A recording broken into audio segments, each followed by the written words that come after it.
Hello everyone, welcome back. Welcome to my channel Accelerate Economics. In today's video, we are going to continue the chapter Indian Economy with Planning Period, means economic planning during 1950 to 1990, in which we have covered already the focus of 5-year plan goals, Niti Aayog, and what are the need of 5-year planning system in our country, what pattern of economy we have adopted, and we have started with agricultural reform, in which we have discussed land reform. Along with land reform, we have discussed the various segment of two type of reform into the agriculture. The land reform we have discussed as abolition of zamindari system and the technological reform. So now we are going with the same way what we have done earlier, that is technological reform, in which we have discussed in my previous video related to green revolution.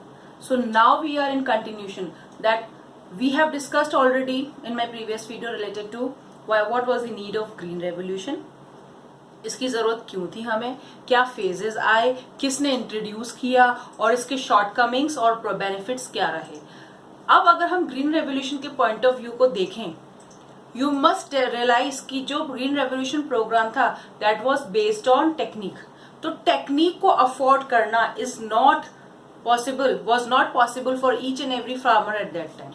So what step has been taken by the government to improve this situation, to benefit the farmer by providing them better opportunity, and that benefit was called subsidy. So here now we are going to discuss in continuation of the chapter debate over subsidies. Why subsidies were taken as a debatory topic at that time? Because subsidies was required to give the farmers so that they can purchase the new technology. But why we had such kind of debate over there, that we need to discuss today. So those who are new on my channel, before we start, please like, share and subscribe my channel as well.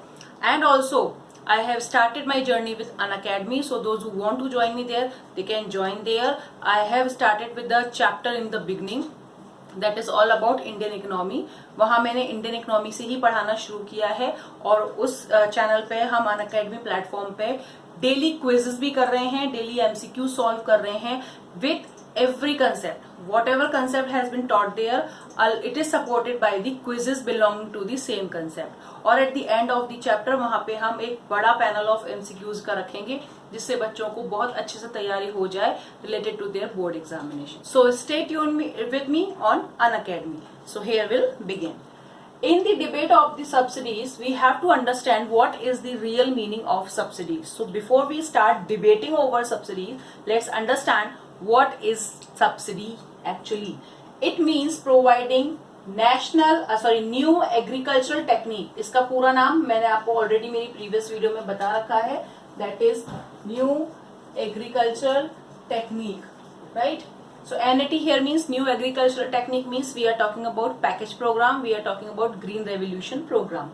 So subsidy means providing NAT at prices lower than the market price. It means जो NAT है, जो green revolution programme की techniques है, उनको lower price पे provide करना किसको? Farmers को. Those who are not rich, those who are not having proper income to purchase that technique on that price, on the market price, for them government has released lower prices, which is called subsidy, right? So subsidy देने की reasons क्या थे, क्यों दिया गया, सब कारण यहाँ पे डिस्कस कर रहे हैं हम. The need for giving subsidy was new technology was being risky for business, for farmers, right? Because for farmers, understanding the new technology, cope up themselves with the adoption of this technology for cropping, for farming, for cultivation, for plowing the field was very difficult. In fact, if they are not using it, they were not able to have a competition with the farmers. Those who are using it, they were not able to even produce more for the same piece of land. तो उनको वहां benefit provide करने के लिए, क्योंकि agriculture हमेशा ही risky business रहा है, सेम न्यू टेक्नोलॉजी भी एक रिस्की बिजनेस था उस टाइम पे, रिस्की था फार्मर्स के लिए, क्योंकि अगर टेक्नोलॉजी समझ में आ गई तो प्रोडक्शन अच्छा हो जाएगा, अगर नहीं आई तो वहां पे प्रोडक्शन में उनको प्रॉब्लम होती. तो उस रिस्क को हटाने के लिए सब्सिडी देना जरूरी हो गया था. Next, subsidy required to give incentives to adopt new technology. एक और रीजन था, सब्सिडी दी तभी फार्मर्स उसके लिए थोड़ा इनोवेट हुए, इनिशिएटिव लिया कि हम नई टेक्नोलॉजी को अडॉप्ट करें और अडॉप्ट करके इससे new production, new phase of production create करें। अगर ये टेक्नोलॉजी सब्सिडी के बिना दी होती तो farmers my not be purchase it, वो उसको नहीं खरीदते, न प्रोडक्शन में यूज करते, न एग्रीकल्चर बूस्टअप होता। For that reason, to increase the productivity of agriculture sector, to motivate the farmer to purchase the technique, subsidy was given. So result क्या आया? ओवरऑल गवर्नमेंट ने जब इन दो मोटिव को ध्यान में रखा, the result was turn into debate. Debate here means few economists were in favor of subsidies but few were not in favor of subsidies. Both the motives were very clear, they all were very clear in their own way. क्योंकि दोनों ही तरफ से अगर हम इसको analyse करें, subsidies देना जरूरी भी था, बट ना देते और दे रहे हैं तो उसके नुकसान भी हो रहे थे, ना देते तो शायद बेटर भी रहता। तो दोनों ही आर्ग्यूमेंट्स को यहाँ पर समझा गया। तो वो आर्ग्यूमेंट्स थे क्या, that we need to understand. So here we have two parts, favour, in favour arguments और इन अगेंस्ट। तो अब हम डिस्कस कर रहे हैं डिबेट। डिबेट हमेशा क्या होती है, एक अगेंस्ट में होता है और एक फेवर में होता है। तो जो लोग सब्सिडीज के फेवर में थे, those economist, those who are not in favour of subsidies, उनके पॉइंट्स ये थे। तो क्या पॉइंट्स दिए? पहली बात, farming is a risky business, that is we have discuss कि फार्मिंग हमेशा ही रिस्की बिजनेस रहा था। हमारी कंट्री में मॉनसून डिपेंडेंसी बहुत ज्यादा थी, इसलिए हमें फार्मिंग के लिए भगवान भी डिपेंड रहना पड़ता था कि अगर मानसून हो गया, अच्छी रेन हो गई तो प्रोडक्शन अच्छा होगा, otherwise there might be some issues related to production. तो फार्मिंग हमेशा रिस्की बिजनेस रहा, इसलिए बहुत जरूरी हो गया था कि हम न्यू टेक्नोलॉजी को यूज करें और हर फार्मर तक ये टेक्नोलॉजी पहुंचे, इसके लिए सब्सिडी देना जरूरी था। Next, testing of new technology.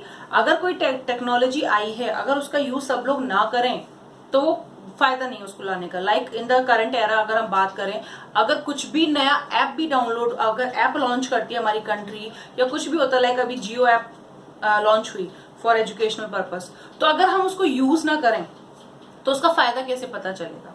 तो कहीं ना कहीं कंपनी इसको सब्सिडाइज रेट पे प्रोवाइड करती है। जब जियो की सिम शुरू हुई थी, जियो फोन शुरू हुए थे, तब भी यही चीज सिनेरियो था, कम रेट पे प्रोवाइड की मार्केट में। क्यों? ताकि लोगों को एक्चुअली पता तो चले ये टेक्नोलॉजी है क्या। तो अगर हम किसी टेक्नोलॉजी की टेस्टिंग कर रहे हैं, एक्सपेरिमेंट कर रहे हैं, उसको मार्केट में लेके आना चाहते हैं, प्रैक्टिस में लाना चाहते हैं, लोगों की डिमांड बनाना चाहते हैं, तो हमें प्राइस कम करनी ही पड़ती है इनिशियली। तो यही चीज यहाँ भी अडॉप्ट हुई कि ग्रीन रेवोल्यूशन टेक्निक सब तक पहुंचे, उस टेस्ट को सक्सेसफुल बनाए। We need the subsidies over here too. Now good goal of equity, subsidy देने का एक थर्ड रीजन जो इकोनॉमिस्ट ने फेवर में कहा कि सब्सिडीज दी जानी चाहिए, उसका सबसे बड़ा मोटिव था equity. Because I told you this technique was expensive. तो ये टेक्निक सिर्फ रिच फार्मर्स ही अडॉप्ट कर सकते थे, पुअर फार्मर नहीं कर सकते थे। तो उनको सपोर्ट करने के लिए, उनको आगे लाने के लिए, इस टेक्निक के साथ कोप अप करवाने के लिए जरूरी था कि उनको सब्सिडी दी जाए, जिससे एक और टारगेट जो हमारे प्लानिंग पीरियड का टारगेट है, गोल, जिसमें गोल में हम डिस्कस कर रहे हैं इक्विटी, तो इक्विटी यहाँ अचीव हो जाए। But on the same side few economist were not in favour. अब उनके क्या पॉइंट्स थे ये हम डिस्कस कर लेते हैं, क्योंकि इनके पॉइंट्स तो समझ में आ गए, ये अपनी जगह सही थे, बट वो क्या पॉइंट्स दे रहे थे जिसकी वजह से ये आर्ग्यूमेंट हो गया, ये डिबेट हो गई। तो argument against the subsidies, profitable technology. Why it was profitable technology that we need to understand. Like whenever we are adopting the technology, once it will be fruitful, अगर उसके आउटकम हमें positive मिल जाते हैं, then there is no need to continue with the scenario for which we have started it. इसका मतलब क्या हुआ? अगर किसी चीज को अडॉप्ट करने के पीछे हमने उसमें कुछ भी ऐसा फंक्शन यूज किया है कि हम उसकी मार्केट में डिमांड क्रिएट कर सकें, तो एक बार जब क्रिएट हो गई डिमांड तो हमें उसको हटा देना चाहिए, right, so that profit can also be earn. क्योंकि अगर हम सिर्फ सब्सिडीज देते रहें और अगर आगे जितने भी फार्मर्स इसको यूज करते रहे तो क्या होगा? एक्चुअली में गवर्नमेंट पे बर्डन ही बढ़ेगा और जो प्रॉफिट है इस टेक्निक से वो नहीं मिलेगा। क्योंकि हमारा मोटिव क्या था कि प्रोडक्शन को बढ़ाएं, एग्रीकल्चर को, इस टेक्निक के थ्रू। बट सब्सिडीज दे करके गवर्नमेंट की इनकम जो जनरेट हो रही थी वो सब्सिडीज में चली जा रही थी, तो कहीं ना कहीं ये बिजनेस प्रॉफिटेबल नहीं हो रहा था। तो यहाँ पे ये आर्ग्यूमेंट अगेंस्ट इसलिए दिया गया कि once the technology become profitable for the government, subsidy should be phased out, यानी सब्सिडीज को हटा देना चाहिए था, so that the technology become profitable for the country as well as for the agriculture sector. Second point, the second argument was given against of it, not benefited the target group. That is true, because the subsidy concept was introduced basically for the poor farmers, small farmers. तो ना poor ना small farmer दोनों को इसका कोई फायदा हो ही नहीं रहा था. बेसिकली ये टेक्नोलॉजी जो रिच फार्मर्स थे वो अपने बेनिफिट में यूज कर लेते थे, वो अपने आप को पुअर दिखा करके गवर्नमेंट से सब्सिडी ले लेते. तो जो एक्चुअली टारगेट ग्रुप जिस पर्पज से गवर्नमेंट ने इसको लॉन्च किया था वो पूरा ही नहीं हो रहा था. Farmers those who are belonging to poor category remain poor and rich become more rich. For this reason, subsidies were not benefited in this category and it was argued against. And the last huge burden, as I told you in this frame also, कि अगर हम subsidies देते हैं तो ultimately subsidies देने के लिए जो एक्सपेंडिचर होगा वो कौन बियर करेगा? गवर्नमेंट. और गवर्नमेंट के ऊपर क्या होगा? Huge burden. क्योंकि हम जितनी ज्यादा सब्सिडीज देंगे फार्मर्स को, फार्मर्स यूज तो करेंगे, एक तो वो टारगेट ग्रुप तक नहीं पहुंचेगा, दूसरा वो यूज तो कर रहे हैं लेकिन उतनी प्रोडक्टिविटी नहीं आएगी. क्यों नहीं आएगी? क्योंकि जिन तक पहुंचना चाहिए वहां पहुंचेगा नहीं, वो यूज करेंगे नहीं और अल्टीमेटली प्रोडक्शन विल रिमेन लो. तो इनकम जनरेट हो नहीं रही है, गवर्नमेंट का सिर्फ खर्चा बढ़ने लग गया. तो यहाँ सब्सिडीज का कंसेप्ट फेल होने लग गया, इसलिए इसके अगेंस्ट में आर्ग्यूमेंट होने शुरू हुए. So these were the 3 reasons against the subsidies and these were the 3 reasons in favor of subsidies. इनको डिटेल में जैसे जैसे मैंने आपको एक्सप्लेन किया, you can write in your own ways. So जल्दी से इस पूरी स्लाइड को लिख लीजिए. Then will move to the last segment of agriculture sector during 1950-1990. So now we are going to start with critical appraisal of agriculture development during 1950 to 1990. Means whatever government has done in 7 5-year plans of the journey between 1950 to 1990 that we are going to critically appraise. Means critical appraisal का हमेशा एक मतलब ध्यान रखना. Whenever you will ask for the same concept, critically evaluate, critical appraise या critical comment on the topic, तो हमेशा इसमें हमें 2 चीजें दिखानी होती हैं. एक तो उसके पॉजिटिव साइड और एक उसके नेगेटिव साइड. मीन्स क्रिटिकल का मतलब ही यही होता है कि हमने जो भी कुछ देखा है उसमें अच्छा और बुरा क्या हुआ. तो पॉजिटिव और नेगेटिव, मेरिट डिमेरिट, इसको हमें लिखना होता है. Then the concept known as critical. तो क्रिटिकल का हमेशा मीनिंग इस 2 फिगर्स में आता है. तो अब हम यहाँ पे वही इवेलुएट कर रहे हैं कि ग्रीन रेवोल्यूशन आया, लैंड रिफॉर्म आया, इनफैक्ट लैंड सीलिंग प्रोग्राम हमने लॉन्च किया, अबॉलिशन ऑफ जमींदारी सिस्टम हमने किया. तो उन सबसे सब्सिडीज दी, डिबेट भी हुई, सब कुछ हुआ. तो उन सब से एक्चुअली में एग्रीकल्चर को कितना फायदा हुआ और कितना नुकसान हुआ. तो यहाँ हम पढ़ेंगे कि इस पूरी पीरियड में, कौन सा पीरियड? इस पूरे पीरियड में एग्रीकल्चर का डेवलपमेंट कितना हुआ. So here we have first point, land reform and green revolution were the greatest achievement of the economy. इन दोनों प्रोग्राम ने हमारी कंट्री में एक ग्रेट अचीवमेंट क्रिएट किया. जो प्लान किया गवर्नमेंट ने वो गवर्नमेंट को मिला. जो टारगेट सेटअप किए गए with the use, with the adoption of these 2 parameters, these 2 reforms, उससे गवर्नमेंट को बहुत फायदा हुआ. तो ये एक बड़ा अचीवमेंट था. Second, production and productivity enhanced. क्यों ये बड़ा अचीवमेंट माना गया? बिकॉज इसकी वजह से, ग्रीन रेवोल्यूशन, लैंड रिफॉर्म की वजह से प्रोडक्शन बढ़ा, प्रोडक्टिविटी बढ़ी. कैसे बढ़ी? लैंड रिफॉर्म हुआ तो लैंड फिक्सेशन हुआ. हर आदमी के पास लैंड, हर फार्मर्स के पास लैंड हुई, वो अपनी जमीन के मालिक हो गए, अपनी तरह से प्रोडक्शन करने लगे. टेक्नोलॉजी सब्सिडाइज रेट पे मिल गई, टेक्नोलॉजी यूज करी तो प्रोडक्शन भी बढ़ा और प्रोडक्टिविटी भी बढ़ गई. Next, substantial increase in 1950 to 1990. जो टारगेटेड था हमारा, जो हम चाहते थे कि इतना प्रोडक्शन बढ़े, उसके काफी हद तक प्रोडक्शन आ चुका था. Right. India become self sufficient. सबसे बड़ा अचीवमेंट इसका यही है कि हमने अपना एक टारगेट पूरा करा, एक गोल पूरा किया जिसका नाम है self sufficient.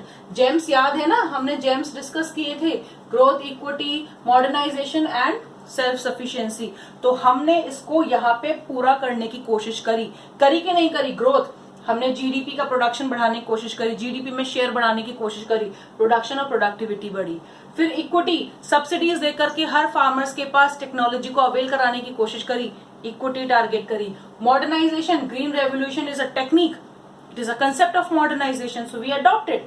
And the last, self sufficient. इन दोनों प्रोग्राम की वजह से हम सेल्फ सफिशिएंट हो गए किसमें, फूड ग्रेन में, जो एक्चुअली मेजर इशू था when we got independence in 1947 because of Britishers in our country, because they made our country the supplier of raw material and the user of the more production of cash crops rather than food crops. तो food crops की जो dependency हमारी दूसरी country पे थी वो कम होने लगी. फिर अबॉलिशन ऑफ जमींदारी सिस्टम, ये एक सबसे बड़ा टारगेट है जिसमें हमने डिस्कस भी किया था कि 200 लाख, कितने, 200 लाख फार्मर्स सीधे सीधे गवर्नमेंट के कांटेक्ट में आ गए. तो गवर्नमेंट के कांटेक्ट में आके सारे बेनिफिट जो उनको मिलने चाहिए थे वो मिलने लगे, उनकी क्रॉप्स की उन्हें फेयर प्राइस मिलने लगी, and because of getting their fair price they become sustained, they become more lively, they have more option of livelihood और उनकी इनकम बढ़ने लगी. So for this reason this aspect this programme was successful. अब हम यहाँ कुछ point discuss करेंगे जिसमें ये कहीं फेल हो गए. Negative side, decline in contribution of agriculture in GDP, ये सबसे बड़ा इसका फेलियर था क्योंकि हम ग्रोथ को टारगेट करके चले थे, प्रोडक्शन प्रोडक्टिविटी बढ़ी, लेकिन on the same side GDP में जो एग्रीकल्चर का कंट्रीब्यूशन था वो रिड्यूस हो गया. अब रिड्यूस क्यों हुआ, क्या कारण था? इसका कारण था increase in population dependency on agriculture, क्योंकि जो पॉपुलेशन थी वो एग्रीकल्चर सेक्टर में ज्यादा इन्वॉल्व हो गई थी, इसलिए क्योंकि सबको अपना लाइवलीहुड कहाँ दिखने लग गया, एग्रीकल्चर सेक्टर में. हर कोई एग्रीकल्चर में जाके कमाना चाहता था, तो ज्यादा वर्कफोर्स प्रेशर कहाँ आ गया, एग्रीकल्चर में. तो ज्यादा वर्कफोर्स होने की वजह से जो प्रोडक्शन डिजायर किया गया था वो नहीं मिला, और पॉपुलेशन का प्रेशर बढ़ने की वजह से प्रोडक्टिविटी डिक्लाइन हो गई और जीडीपी में इसका कंट्रीब्यूशन डिक्लाइन हो गया. तो ये दो चीजें साथ चली, जीडीपी का कंट्रीब्यूशन डिक्लाइन हुआ, साथ साथ पॉपुलेशन की डिपेंडेंसी इंक्रीज हो गई इन एग्रीकल्चर सेक्टर. अब क्या रेशो था, 65% of population continued to be employed in this sector, यानी हमारी कंट्री की 65% population that time was involve in this business. यानी तब भी हमने जब इंडिपेंडेंट ली तो कितनी परसेंट पॉपुलेशन थी एग्रीकल्चर में, 75.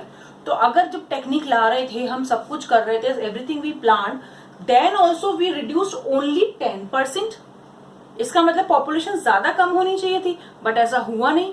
लोगों को अपने लाइवलीहुड ऑप्शन इसी सेक्टर में ज्यादा दिखने लग गए, तो लोग यहीं पे ट्रांसफर हो गए, प्रेशर बढ़ा दिया, पॉपुलेशन का डिपेंडेंसी बढ़ गई, प्रोडक्शन लो हो गया, and the fact reveals 65% population were continued employed in this sector, because of which this programme was not that much successful for which it was targeted. जिस उद्देश्य के साथ इस प्रोग्राम को लॉन्च किया गया था वो पूरा होने में कुछ कमी रह गई. राइट, तो इसके साथ साथ जो इंडस्ट्रियल और सर्विस सेक्टर डेवलप होने चाहिए थे उन पे फोकस करना फिर गवर्नमेंट ने ध्यान में देना शुरू किया, क्योंकि ये टेक्निक काम तो आ रही थी बट कहीं ना कहीं इसके फेलियर्स भी गवर्नमेंट को दिखाई दे रहे थे, इसलिए इसके साथ साथ दूसरे सेक्टर पे फोकस करना भी शुरू किया. तो अब हम जब नेक्स्ट वीडियो लेकर आएंगे तो उसमें हम ये सीखेंगे कि गवर्नमेंट ने इस प्लानिंग पीरियड में, कौन सा प्लानिंग पीरियड, इस प्लानिंग पीरियड में इंडस्ट्रियल सेक्टर के लिए क्या काम किया. क्योंकि हमारे पहली 5 ईयर प्लान कब स्टार्ट हुई थी, 1951 में फर्स्ट 5 ईयर प्लान. उसका फोकस ऑफ अट्रैक्शन क्या था, उसका फोकस सेंटर ऑफ अट्रैक्शन क्या रखा गया, centre of focus of centre क्या रखा गया, दैट वाज ओनली एग्रीकल्चर. तो हमने मेन टारगेट किया 1951 पहली पॉलिसी में एग्रीकल्चर को. अब सेकेंड 5 ईयर प्लान जो इंडस्ट्रियल सेक्टर के लिए बेनिफिशियल रहा वो हम डिस्कस करेंगे in the next video. Till then bye bye.